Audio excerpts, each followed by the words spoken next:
Hello everybody, welcome to this week's edition of Northwest Quadrant Wealth Management E-News. Thanks for joining us. So today is the day after the Federal Reserve had their Federal Open Market Committee meeting where they decided to pause their interest rate hiking cycle. We got some data on the inflation numbers for the last month that show inflation continuing to come down, but it still also shows that inflation is still stubbornly sticky. When you look at under the covers, sort of at the inflation report, you see there's actually some numbers that are going higher in inflation. So it's interesting to us that the Fed decided to pause. They talked about probably at their next meeting in July they'll have to raise rates, and then maybe one more time after that. What's really interesting to us and sort of confusing is the market doesn't think the Fed's going to be raising rates anymore. The market thinks that the Fed is done. The market also thinks that we're not going into a recession. So it's going to be very interesting, like we talked to in the last one, to see who's right, that either the Fed's going to keep going like they said they are, or really they're done and they're going to say that the data is proving out that they don't need to raise rates anymore. I sort of feel like this is like the early 80s when the Federal Reserve stopped raising rates, and then inflation came roaring back, and then they really had to raise rates. I would rather them just rip the Band-Aid off, but they don't ask our opinion, and so they're going to do what they're going to do. So the good news is the inflation data is coming down.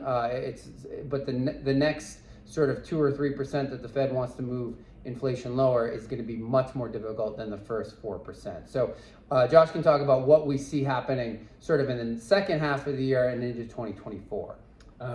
This continues to be a duration story for us. It's pretty evident that we're not seeing a recession, at least in the next quarter, potentially even until early 2024, if we see one, of course. But it's also eminently clear that interest rates at 5% are barely restrictive, meaning the idea that they should have ever been near the zero bound is almost laughable.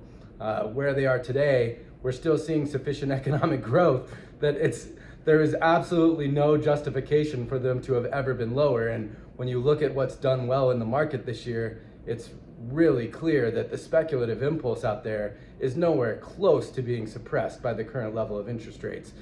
Businesses that have no hope to making to profitability are continuing to see their stocks double over the course of weeks. All of the things that were coming out of the woodwork in 2020 and 2021 are back.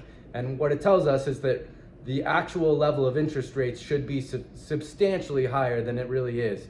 But the Fed's appetite to do so isn't there. And that's precisely why markets are rallying. And they perceive the Fed to be unwilling to do what it is actually going to take to crush inflation. And so it continues to be a duration story. You know, if we're going to see economic weakness, it's not going to be until 2024, which tends to make us believe that we're going to see this sort of double dip outcome in markets, because interest expense is real, and it definitely is going to have negative implications for both consumer and business balance sheets.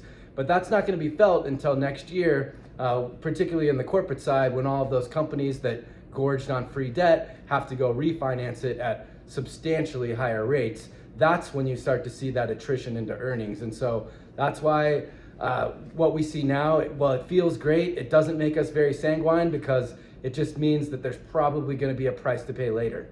So like Josh said, we still believe in that it's a duration story.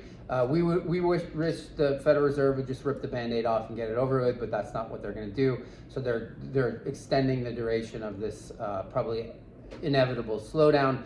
We, like you, are enjoying seeing stock prices move higher, but we think that it's really important that you brace yourself for volatility in the second half. This is also proving that you can't time markets, because I think every so-called expert out there thought we'd be in a recession by now and stocks would be lower, but here we are with stocks, some stocks at all-time highs.